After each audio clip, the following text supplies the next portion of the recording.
At one time, Mattoon was a railroad town with trains intersecting the city, powered by steam.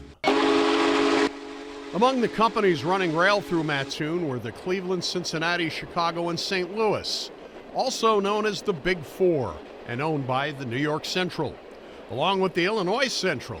Combined, the railroads were major employers in the Mattoon community. The highlight of the story are the photos.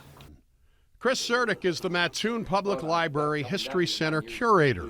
I'm a writer, I'm a reader, and I always had in the back of my mind I'd like to do a book. He has just published a book called The Big Dig. Probably a year of solid work in putting it together. The story of a project in 1914 to construct a subway, allowing the Illinois Central to pass below street level with its freight and passenger trains. It cost the Illinois Central Railroad $1 million. The last time I checked, Google today's value was about $36 million.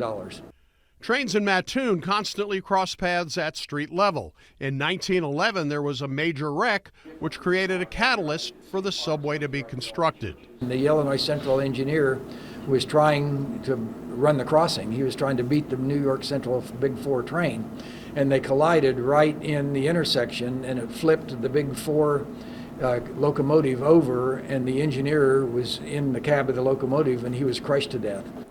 The Mattoon Library was able to purchase original Illinois Central glass plate negatives showing the Big Dig work from a collector. I guess I'm proud of the fact that we have patrons who stepped up and donated the money for the library to acquire those glass plate negatives in the first place. 70 negatives, which allow the book to show rare photos. Out of that 70, I'm going to say at least 40 or 50 of them have never been published or seen before.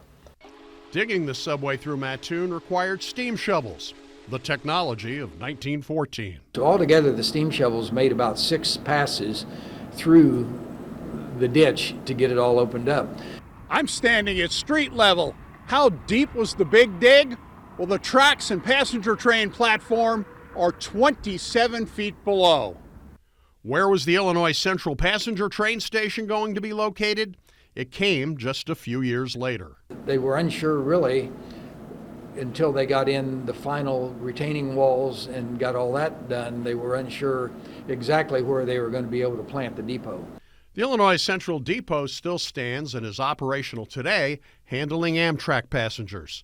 A second depot for the Big Four no longer exists. There's a lot of other little anecdotes in here because I talk about Mattoon in 1914. The Big Dig is in hardback with more than 170 photos. It costs $38, and all of the proceeds go to the Mattoon Library.